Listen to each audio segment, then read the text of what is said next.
and welcome to part 7 of this story. So by this point, our guy has made districts and he's helped the team qualify for districts, and he's like, dude, we could qualify for state, and this is the best thing I have right now, so I really want to go to state, at least as an individual, if I don't go to state as a team. And last year they had taken a pretty tough blow at districts, a few people who qualified, and they had not qualified anybody for state that last year because the course ended up being really tough on them.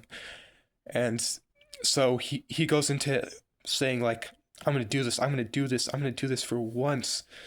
And they have the most competitive district in the entire state, so they end up having a lot of the most competitive teams. Well, yeah, I'd say some of the most competitive teams were in this league.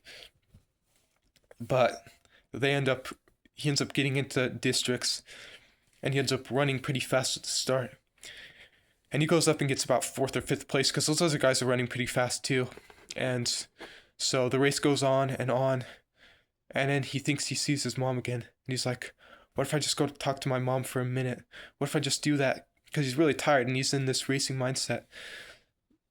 And he runs off the course, and he comes back on later because it was just his imagination, right? And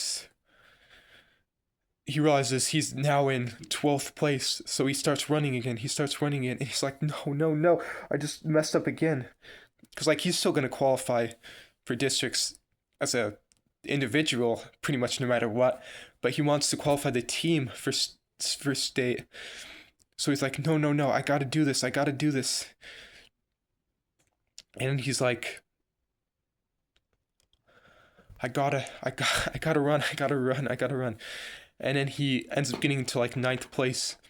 And then the final stretch comes up out of nowhere, and he's like, oh no, I gotta kick. And then he kicks it in as much as he can. And he ends up placing in 4th place. He passes like 5 people on the final stretch, but he didn't get as good as he wanted to because he ends up falling behind because of that little forced visit he did. But he ends up running 16:08 5K. He's like, oh shoot, I totally messed up that 5K. I got 4th place on the team, but the team still ends up qualifying for state, so he's really happy for them.